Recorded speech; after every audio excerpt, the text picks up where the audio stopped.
The Edward R. Murrow Awards have been awarded since 1971, recognizing the best journalism from the news organizations across the world. I'm here at Gotham Hall in New York City to hear from tonight's award recipients. As you can see here, this window was shattered after Lucian Wintrick's speech, "It's Okay to Be White," last night.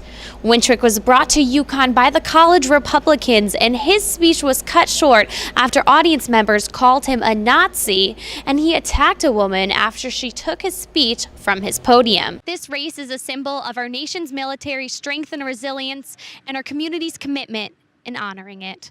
Good evening and welcome to UCTV News. I'm Eliza Canner. Studying for many hard exams, it's easy for students to feel stressed. Multiple student resource centers at UConn are ready to help students during this time.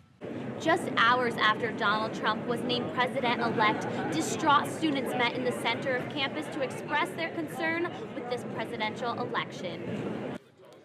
As of early this morning, the final count for electoral votes was 276 to 228 Trump, and students have not held back voicing their opinions on the election results.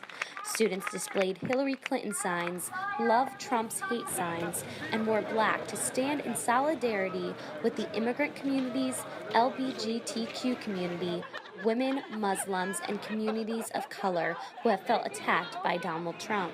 Complacency is only helping the forces that have brought us here. So really coming together, despite our differences, I think unity is really important, and to take action. Police in neon orange were at the rally to ensure that the protests remained nonviolent. We're trying to keep that peace and make sure that we can have a very safe and great rallies, honestly. Not only were Clinton supporters at the rally, but Trump supporters were watching as their peers chanted, "Trump is not my president." I think a lot of people on this campus are probably afraid to express political views that dissent when it comes to this group. So, I mean, as we saw, the results were unexpected. So there are a lot of people out there who feel differently. Over 200 students showed up to the protest, and numerous on-campus organizations are offering students resources to help cope with the results. I think it's important for the world as well. People are watching us, and they're watching what we as the United States are doing, so we need to set an example. The rain didn't stop students from gathering here to support one another after last night's results. Reporting from UCTV News, I'm Eliza Canner. Imagine being taxed on money you'll never see. Well, that might be the case for graduate students across the country, with the House's proposed bill to tax students on the tuition waivers they receive from their universities. I'm here at the University of Connecticut to talk to graduate students about the proposed tax bill.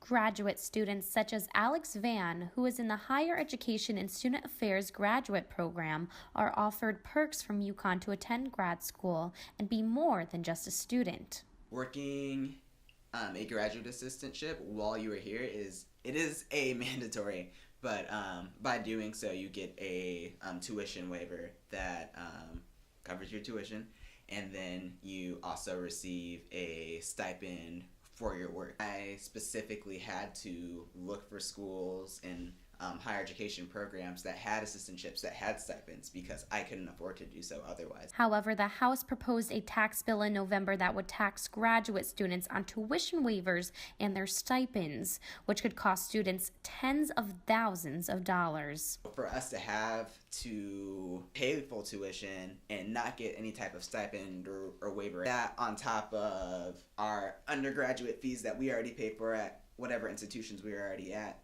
for undergrad, we're not going to be making the type of money that's going to allow us to pay off all those loans so quickly. So that's going to be a big detriment to the field. Many graduate students are already in debt from their undergraduate years, and the graduate school at UConn is working with current and prospective graduate students to figure out the impact the tax bill would have on UConn. The impact could be very significant for some students. It will vary depending upon their individual circumstances, in-state versus out-of-state, because the tuition differential means the amount that would be taxed would be different, and different students are in different tax brackets because of their family situations, married, children, etc. So the exact amount will differ across students, but everyone is concerned. It's not clear why it is that they've targeted this particular group, other than some lack of concern maybe about the impact that these kinds of changes would have on education in general. Graduate students across the country are speaking out on how the tax bill would affect them. A lot of my friends and I know we would not be here if it weren't for the amount that we were getting paid and if it weren't for the funding. So if you take those things away, you lose all these people to the department. It'll change the culture of grad programs. Alex said it isn't right for the government to target students trying to achieve higher education. We're already working hard to try to get these educations, and I just keep seeing more and more barricades coming in and blocking the entrance to education. Dean of the graduate school, Kent Holsinger, sent a statement to graduate students last week urging out-of-state residents to contact the Congress to let them know how the tax bill would affect them as students. For UConn News, this is Eliza Canner.